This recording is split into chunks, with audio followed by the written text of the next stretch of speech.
Hello दोस्तों, UPSC ज्ञानदायिनी के इस बेस्ट प्लेटफॉर्म पर आप सभी का स्वागत और अभिनंदन है। मैं नेहा आप सभी के बीच में एक धमाकेदार और बहुत ही स्मार्ट नोट्स लेकर आए हैं आप सभी के बीच में। और तो यहाँ पर आप सभी लोग अगर अभी तक चैनल सब्सक्राइब नहीं किया तो आप सभी लोग यूपीएससी ज्ञानदायिनी चैनल को सब्सक्राइब कर लें।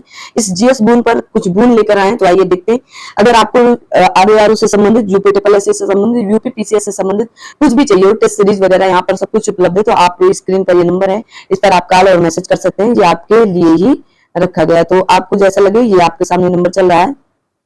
चलिए तो बढ़ते हैं आगे। और आज आपके लिए है धमाकेदार पंचायती राज व्यवस्था। तो यहाँ से अक्सर प्रश्न पूछे जाते हैं। तो सबसे पहले पंचायती राज व्यवस्था कब कैसे आई भारत में, तो आइए बात करते हैं महत्वपूर्ण तथ्यों के साथ। तो सबसे पहले पंचायती राज व्यवस्था फर्स्ट टाइम आपके चोल काल में आई थी। कब आई थी? चोल काल में।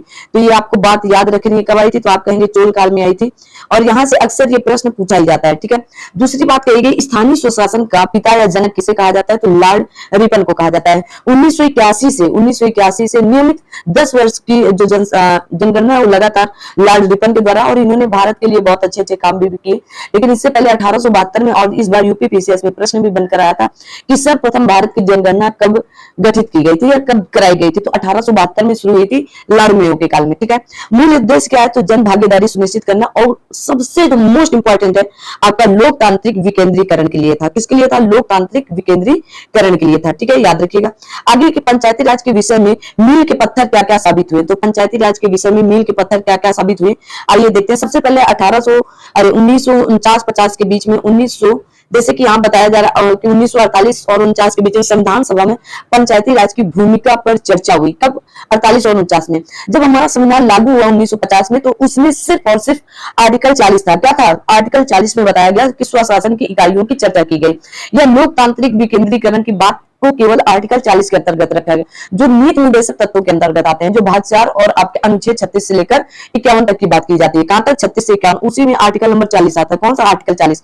वहां पर ये सारी बातें बताई गई। आगे देखिएगा, 1952 में सामुदायिक या सामुदायिक विकास कार्यक्रम लागू किया गया, और 1953 में अगले साल राष्ट्रीय विस्तार सेवा लागू की गई। ठीक। इसकी जांच के लिए, इन दोनों समितियों की जांच के लिए एक समिति गठित की गई 1947 में, बलवंत राय मेहता समिति। कौन सी समिति थी? तो आप कहेंगे 1947 में बलवंत राय मेहता समिति। देखिएगा, यह बलवंत राय मेहता समिति। तो आपसे पूछा जाता है बलवंत राय मेहता समिति कब है? 1957 में, 47 नहीं, सॉरी 1957, जो एक लोकतांत्रिक विकेंद्रीकरण के लिए जानी जाती है। देखिएगा, अब यहाँ पर इन्होंने बलवंत राय मेहता ने 3 स्तरों पर बात की थी। कितने स्तरों पर? 3 स्तरों पर। ग्राम पंचायत पर, ग्राम स्तर पर, पंचायत समिति जो ब्लॉक स्तर पर थी, और जिला परिषद जो आपके जिला परिषद पर थी। तो ग्राम पंचायत पर प्रत्यक्ष चुनाव होते हैं, लेकिन पंचायत समिति और जिला परिषद पर अप्रत्यक्ष चुनाव होते हैं। बिल्कुल आपको ये बात याद रखनी है। आगे 2 अक्टूबर 1959 में, 2 अक्टूबर 1959 में क्या हुआ, तो आप कहेंगे 2 अक्टूबर, ये डेट आपके लिए बड़ी इंपॉर्टेंट है, ये डेट याद रखिएगा। 2 अक्टूबर 1959 को राजस्थान के नागौर जिले से शुभारंभ हुआ। तो किसके शासनकाल में ये कौन थे, तो आप कहेंगे पंडित जवाहरलाल नेहरू जी थे। कौन थे? तो हमारे भारत के प्रधानमंत्री पंडित जवाहरलाल नेहरू जी थे। लेकिन 11 अक्टूबर 1959 को आंध्र प्रदेश में पंचायती राज फिर से लागू हुआ। तो देखिएगा, अगर पूछा जाए, अगर जिला की बात की जाए, तो नागौर जिला किसी राज्य में सबसे पहले आरंभ की गई, तो कौन सा? आंध्र प्रदेश में पंचायती राज जवाहरलाल नेहरू के शासनकाल पर ही लागू की गई थी। 1963 और 64 में क्या हुआ? संथानम समिति आई। कौन सी समिति आई? तो आपको याद रखना है, संथानम समिति आई। मोस्ट इंपॉर्टेंट है, ये समितियां खूब पूछी जाती है, तो आप इनको याद करके रखेंगे। आगे बात करेंगे 1977, ठीक है, 1977, जिसमें अशोक मेहता समिति जो जनता पार्टी सरकार द्वारा, और इनकी रिपोर्ट कब सौंपी गई? तो 1978 में। इन्होंने त्रिस्तरीय को द्विस्तरीय, टू स्तरीय, सेकंड स्तरीय में बताया। ठीक है। ये राज्यसभा की राज्य व्यवस्था की सिफारिश की। किसकी? राज्य व्यवस्था की सिफारिश की। इन्होंने जिला स्तर पर जिला परिषद, जिला स्तर पर जिला परिषद, और मंडल स्तर पर मंडल पंचायत की बात की। मंडल में कौन कौन आएंगे? जैसे यहाँ पर बताया गया 15,000 से 20,000 की जनसंख्या पर बनाए जाते हैं क्या? मंडल। ठीक है। अगली आपकी आती है, यहीं पर कौन सी समिति आएगी, तो आप कहेंगे हनुमंता राव समिति आती है। कब आती है? 1984 में। 1900 आपको ये समितियां याद रखनी है, क्रम से पूछी जाती है अक्सर, कभी कभी ये मिलान के लिए 4-5 एक साथ दे दी जाती है। फिर आता है आपका जीवी के राव समिति, जो आती है 1985 में। कब आती है? 1985 में। इसमें जिला परिषद को अधिक महत्वपूर्ण स्थान दिया गया, और प्रतिनिधित्व के तरीके में सुधार किया गया, याद रखना है। ठीक है। आगे आता है आपका कि एलएम सिंधवी समिति। कौन सी आती है? एलएम सिंधवी समिति 1986 में। इसमें पंचायती राज संस्थाओं को संवैधानिक दर्जा प्राप्त करने की बात कही गई। स्थानीय स्वशासन पद्धति की सिफारिश की गई। किसकी सिफारिश की गई? स्थानीय स्वशासन पद्धति की। तो आपसे ये प्रश्न पूछ सकता है कि किस समिति में स्थानीय स्वशासन पद्धति की सिफारिश की गई थी? तो आप कहेंगे एलएम सिंघवी समिति। आगे आता है 1988 में पीके थुंदन समिति। इसमें तीनों स्तरों पर जनसंख्या के आधार पर आरक्षण की बात कही गई। मोस्ट इंपोर्टेंट ये बात है, अक्सर पूछ लिया जाता है कि किस समिति पर आरक्षण की बात कही गई, महिला आरक्षण या कोई भी आरक्षण हो। देखिए आगे लिख दिया गया महिलाओं के लिए आरक्षण या राज्य में वित्त आयोग की भी बात इसी समिति के अंतर्गत कही गई है, तो याद रखना है आपको। अगला आता है आपका 1988 में। 1988 में कौन सी समिति आती है? तो आप कहेंगे वीएन गाडगिल समिति। कौन सी आती है? वीएन गाडगिल समिति आती है। अनुसूचित जाति, अनुसूचित जनजाति, महिला आरक्षण तीनों पर बात की गई। तीनों स्तरों पर सीधा निर्वाचन की बात की गई थी। एक राज्यसभा चुनाव या निर्वाचन आयोग की स्थापना की बात यहीं पर की गई। मोस्ट इंपोर्टेंट है, आपको याद करके रखना है। संवैधानिकीकरण या संवैधानिक दर्जा क्या क्या है, आइए देखते हैं। तो 1989 में, कब? 1989 में 64वां या 64वां संविधान संशोधन विधेयक आया जो राज्यसभा में पास नहीं हो सका था। उतने समय हमारे राजीव गांधी के समय, किसके समय में आया था? तो राजीव गांधी के समय। आपसे ये प्रश्न एक बार नहीं कई बार पूछा गया। फिर 1989 में ही राज्यों के मुख्यमंत्रियों का सम्मेलन हुआ। किसके प्रधानमंत्री या कौन प्रधानमंत्री था? तो आप कहेंगे वीपी सिंह थे। कौन थे? वीपी सिंह थे। मोस्ट इंपोर्टेंट ये बात। आगे बढ़ते हैं 1992 में। कब? 1992 में नरसिम्हा राव सरकार के समय। खूब प्रश्न पूछा गया, किस सरकार के समय?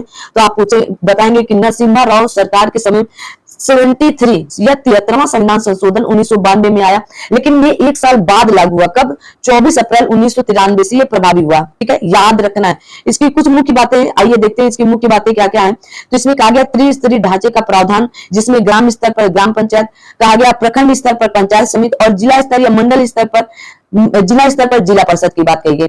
1/3 स्थान महिलाओं के लिए। 1/3 स्थान किसके लिए? महिलाओं के लिए। देखिए मिनिमम आप 1/3 महिलाओं के लिए दे सकते हैं, मैक्सिमम आप 50% दे सकते हैं। कितना? 50%।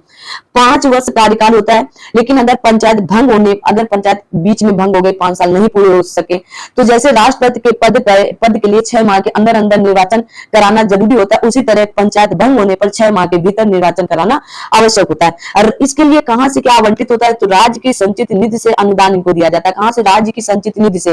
मोस्ट इंपोर्टेंट ये बात है भैया, याद करके चिपका के रख लो अपने सीने से। ठीक है, अगर 73वां संविधान संशोधन के बाद सर्वप्रथम पंचायती राज अधिनियम कहीं लागू हुआ तो कौन सा राज्य था? मध्य प्रदेश। आपके पीवाईक्यू में खूब पूछा गया, इसको रट के रखिएगा। ये सारी की सारी बातें आपको पीवाईक्यू से ही लेकर दी जा रही है। ठीक है, आगे बढ़ते हैं।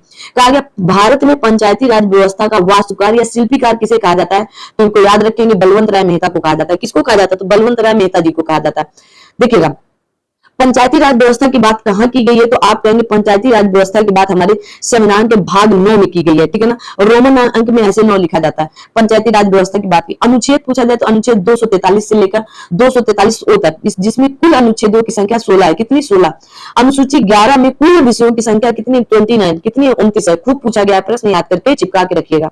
देखिए अनुच्छेद और कुछ विषय इनको याद कर लेंगे। तो जैसे 243 में परिभाषा दी गई, 243 में ग्राम सभा दी गई, 243 में पंचायतों का संविधान दिया गया है, 243 में आपका पंचायतों का गठन दिया गया है, 243 में खूब पूछा गया है सीटों का आरक्षण दिया गया। 243 में आपका पंचायतों का कार्यकाल कितना होगा? 243 में आपसे पूछा गया, 243 में क्या किया गया? तो सदस्यों से अयोग्यता कौन सी होगी ये बताई जाएगी। ठीक है, आगे देखते हैं 243 में पंचायतों की शक्तियां, प्राधिकार तथा उत्तरदायित्व की बात कही गई और यहीं पर आपके 29 विषय की बात की गई। कितने विषयों की? तो 29 विषयों की यहीं पर बातें की गई।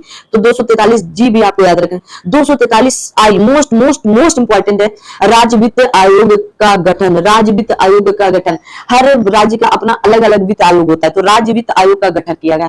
243 की बात करेगी तो राज्य निर्वाचन आयोग पंचायतों का चुनाव कराता है। किसका चुनाव कराता है? पंचायतों का। विधानसभाओं का चुनाव ये नहीं कराता है। किसका चुनाव कराता है? तो पंचायतों का चुनाव कराता है। एकदम स्पष्ट याद करके रखें। ठीक है, आज की क्लास यहीं तक। अगर आपको जीएस बूम अच्छा लग रहा है तो आप सभी लोग चैनल को लाइक शेयर सब्सक्राइब करिएगा, आगे बढ़ाने का प्रयास करिएगा। आप सभी लोगों के लिए बेहतरीन से बेहतरीन कंटेंट लाने का प्रयास करते हैं और आप सभी लोग टेस्ट सीरीज के लिए आप उस नंबर पर कांटेक्ट कर सकते हैं और वहां पर आपको सारी जानकारियां दे दी जाएंगी। तो आज की क्लास हम लोग यहीं तक रखते हैं, फिर मिलते हैं अगली क्लास में। तब तक आप सभी लोग इसे फटाफट रिवीजन करते रहें और नोट्स के तौर पर इसे नोट्स भी करते रहें, क्योंकि ये एग्जाम में आपको वास्तव में वरदान साबित होने वाला है। जब एग्जाम आएगा तो आपको ये सारी चीजें याद होने वाली है और ये रिकॉल करने के लिए आपको छोटे छोटे बूंद बनाकर दिए जाए। Thank you so much. आज की क्लास यहीं तक।